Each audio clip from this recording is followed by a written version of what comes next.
વડોદરા શહેરના Fatepura Yakutpura main road ઉપર જર્જરિત મકાનનો મોટો ભાગ અચાનક ધરાશયી થતા અફડાતફડીનો માહોલ સર્જાયો। મકાનનો કાટમાળ નીચે પડતા એક રિક્ષાને બે ટુ વ્હીલરને નુકસાન પહોંચ્યું છે। ઘટનાની જાણ થતાં જ ફાયર બ્રિગેડની ટીમ અને પોલીસ કાફલો તાત્કાલિક સ્થળ ઉપર પહોંચ્યો હતો। મકાન ધરાશયી થતાં મેઇન રોડ પર ટ્રાફિક જામના દ્રશ્યો સર્જાયા હતા।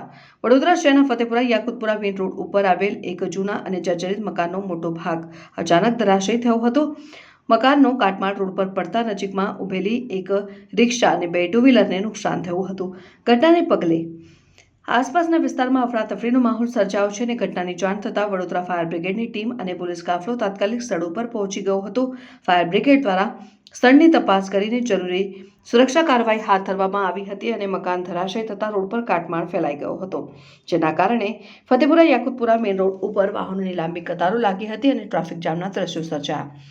પોલીસે ટ્રાફિકને નિયંત્રિત કરીને વાહન વ્યવહારને સુવ્યવસ્થિત કરવાની કામગીરી હાથ ધરી છે। મકાનના ભાગો વીજ લાઇન પર પડવાની શક્યતાને ધ્યાનમાં રાખીને MGVCLને જાણ કરવામાં આવી હતી અને ત્યારબાદ સુરક્ષાના ભાગરૂપે વિસ્તારનો વીજ પુરવઠો બંધ કરવામાં આવ્યો છે। સ્થાનિકોમાં મહાનગરપાલિકા તંત્રની કામગીરી સામે રોષ જોવા મળ્યો હતો અને સ્થાનિકોનો આક્ષેપ છે કે શહેરમાં આવેલા જૂના અને જર્જરિત મકાનોને મહાનગરપાલિકા તંત્ર દ્વારા માત્ર નોટિસ આપવામાં આવે છે, પરંતુ સમયસર યોગ્ય કાર્યવાહી કરવામાં આવતી નથી। જર્જરિત મકાનનો મોટો ભાગ ધરાશયી થતાં મોટી દુર્ઘટનાની શક્યતા ઊભી થઈ ગઈ હતી। જો કે સદનસીબે આ ઘટનામાં કોઈ જાનહાનિ થઈ હોવાના અહેવાલ મળ્યા નથી।